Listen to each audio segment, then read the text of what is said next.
Pemirsa, apa kabar Anda hari ini? Senang sekali saya Eufolia kembali menjumpai Anda dalam berita Kaltim hari ini. Sejumlah berita penting telah kami siapkan untuk Anda dan berikut 3 berita utama Kaltim hari ini. Seorang bocah di Sangatta, Kutai Timur tewas dianiaya oleh bapak kandung dan ibu tiri. Kini keduanya ditetapkan menjadi tersangka.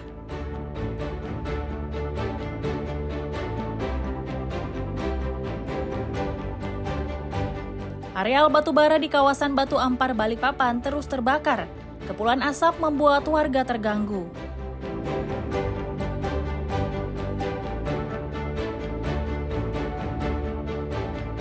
Pasar Cindramata di Balikpapan Barat segera dipugar dan dipercantik agar pembelinya semakin tertarik.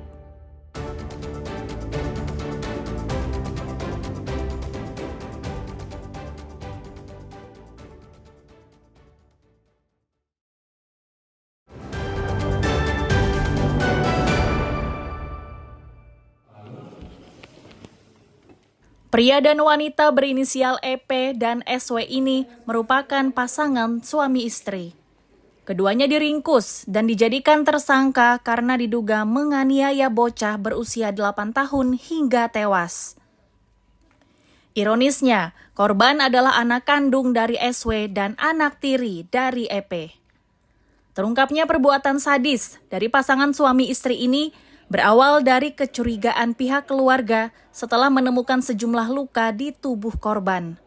Dari kecurigaan tersebut, keluarga pun bersepakat melapor kepada polisi. Dari hasil pemeriksaan pada jasad korban ditemukan sejumlah luka.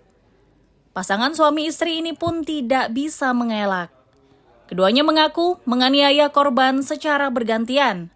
Motif penganiayaan itu karena korban disebut nakal.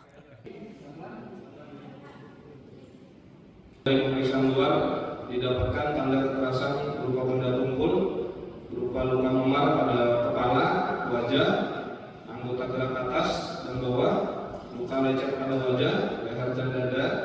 Kemudian didapatkan tanda kekerasan berupa luka tusuk pada kepala, didapatkan juga tanda patah tulang dasar kepala. Dari pemeriksaan dalam didapatkan jenderal darah di bawah kulit kepala. Kemudian juga ada pendarahan di otak dan penyebab kematian kekerasan benda tubuh pada kepala yang mengakibatkan pendarahan di dalam kepala sehingga menekan batang otak yang menyebabkan henti napas. Apapun dalihnya, akibat penganiayaan yang menyebabkan korban meninggal dunia itu mengharuskan keduanya dijerat Undang-Undang Perlindungan Anak dengan ancaman pidana 15 tahun penjara. Tim Liputan dan Amir Hamzah melaporkan dari Kutai Timur.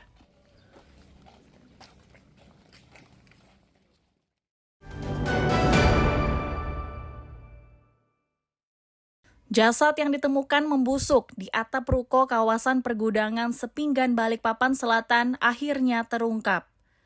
Polisi menyatakan identitas dari jasad tersebut bernama Apri, umur 24 tahun, warga Jalan Mula Warman.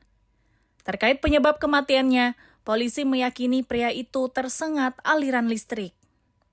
Meski berhasil mengungkap identitasnya, namun polisi belum berhasil mengungkap alasan pria itu berada di atap tersebut. Terkait dugaan bahwa pria itu akan melakukan pencurian, belum bisa dibuktikan. Itu karena polisi masih membutuhkan waktu untuk menyelidikinya secara mendalam.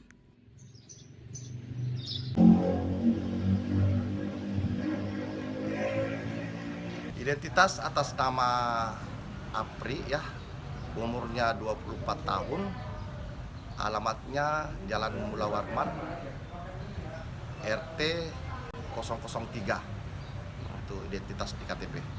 Penyebab kematian dan Untuk penyebab kematian sampai saat ini saya koordinasi sama dokter kehakiman, dokter Heri, forensik, itu memang kena setrum ya.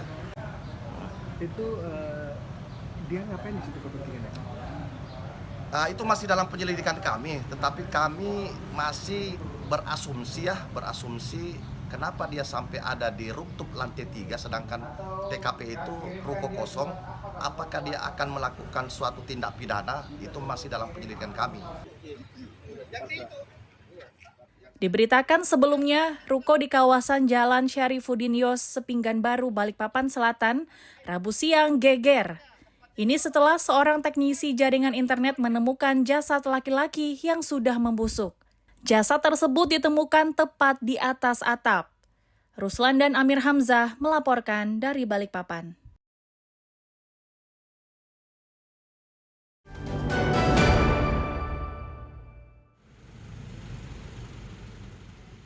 Seperti inilah kondisi pagar DPRD Kaltim pasca aksi unjuk rasa pada 1 September 2025 lalu.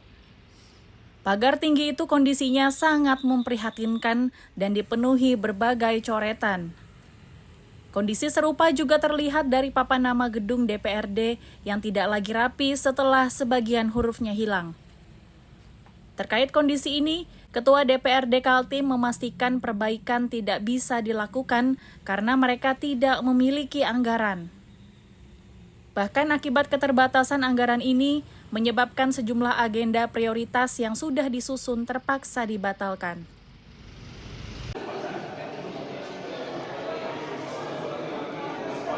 Jadi mungkin tidak ada untuk perbaikan dan sebagainya. Paling membersihkan mungkin. Membersihkan ya? Ya mungkin kita bersihkan. Itu kan tahun 2019 terakhir Pak ya, kemacetan dengan angka sekitar hampir 1 miliar. Iya, iya. Kalau boleh tahu Pak, masyarakat mempertanyakan kok bisa sampai hampir 1 M itu? Apa itu? Pengecetan pagar DPR. Nanti saya tanya lah ya. Ada yang nyatakan 1 sampai 1 yang mengechat. 997. Iya gitu ya. Ya mungkin aja kalau seluruhnya dicet itu. Apalagi pakai jontun. Ya, nanti tanyanya tukang chatnya. Bener nggak itu? Angkanya kan tentu ada tanggung jawabannya. Tapi sudah ada pembicaraan anggaran nggak Pak terkait untuk renovasi dari aksi? Nggak ada. Kita nggak punya dana. Kita ada punya dana. Bahkan beberapa program prioritas DPR itu juga ada yang harusnya dilaksanakan 2 kali dalam 1 bulan. Kita harus mengurangi sampai 1 kali. Ada yang 3 kali, hanya 1 kali.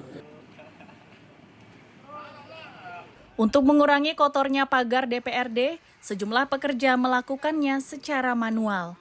Mereka berharap pekerjaan ini bisa mereka lakukan dengan cepat. Iswanto dan Amir Hamzah melaporkan dari Samarinda.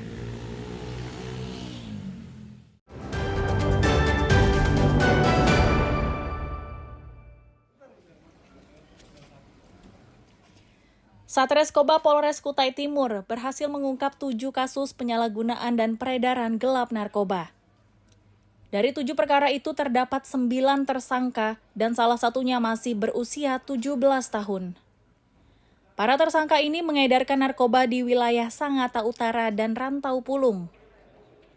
Dalam keterangannya, Kapolres Kutim AKBP Fauzan Arianto menyatakan, dari 9 tersangka ini disita barang bukti sabu-sabu seberat 48,2 gram. Disebutkannya pelaku yang ditangkap ini merupakan pengedar berskala kecil. Modus penjualannya yakni dengan sistem lempar atau sistem jejak agar tidak mudah dideteksi polisi.